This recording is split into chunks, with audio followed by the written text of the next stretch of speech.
this is from Kitab al-Bulhan from the 14th century. This is a Muslim book on jinn and devils. And here's the devil. And if you notice, he's made, I don't even want to make that sign. Somebody take a picture of me and then they'll put it up on YouTube that I'm making the devil's sign, right? But that sign, if you look at his hands, you can see he's holding his hands like this, that's a sign of the horns of the devil. And Anton LaVey, back in the 1960s, did an interview where he explained that this is an ancient sign for devil worshippers.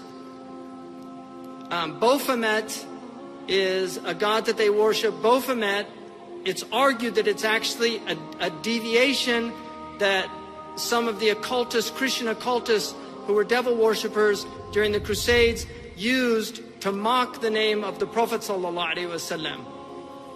And you can see this being here imitated in one of these. This is obviously a very powerful witch here. Again, you can see the horns. One of the minions here, you can see on the head there. This is for all the kids to go and see Maleficent, the evil one, Walt Disney. Great thing to show little kids, put that in their psyche. I mean, what's going on? This was an album cover that the Beatles chose for themselves. And the Beatles, both Lennon and McCartney, I don't know about the other two, but Lennon and McCartney were both involved in the occult. Lennon actually learned how to speak backwards, which is something occultic people do. There's tape recordings of him speaking backwards. Paul McCartney, if you look at his album covers, you will see the ram, the horns. It's been interviewed in one of the people that worked with him in the band said he was very interested in the occult and practice occult things. So there you can see very early on. This is also another occultic symbol here representing 666, sign of the beast. It also means okay, so be careful that you don't, somebody goes like that. You can see here the little Masonic hand thing here. That's a Masonic symbol there. You can see that. 23, one of the numbers in occultic numerology that's very important. Again, you can see the devil's horns. Now, here, the Prophet ﷺ said, I'm warning you that every prophet came and they warned their people about the Dajjal. But I'm going to tell you something about the Dajjal that nobody said to their people. He has one eye, and God does not have one eye. Now, I find it very bizarre that this cult of one eye is so prevalent in popular culture.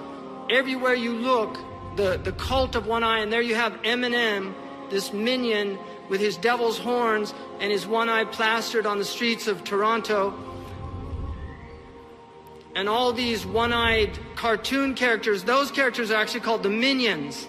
This is all, and you can say, I'm not talking about a conspiracy. A lot of people don't know what this is about. They don't know. Like, these cartoonists aren't all plotting and things like this. This is all inspiration. It's demonic inspiration.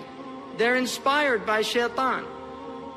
If you want to know who's at the root of this conspiracy, it's an unseen world that we're dealing with.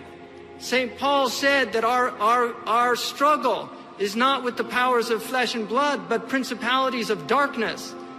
That this is part of the struggle of the people of God as they fight against forces of darkness that want to bring human beings down.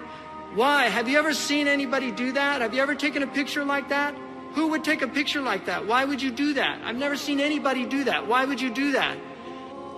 Why? Why is this all this one-eye obsession? What's going on? Isn't it so funny how we all walk around, never even thinking of the days under the ground, the drive and ambition taking over our lives. For this world, for the fame, for the power do we strive.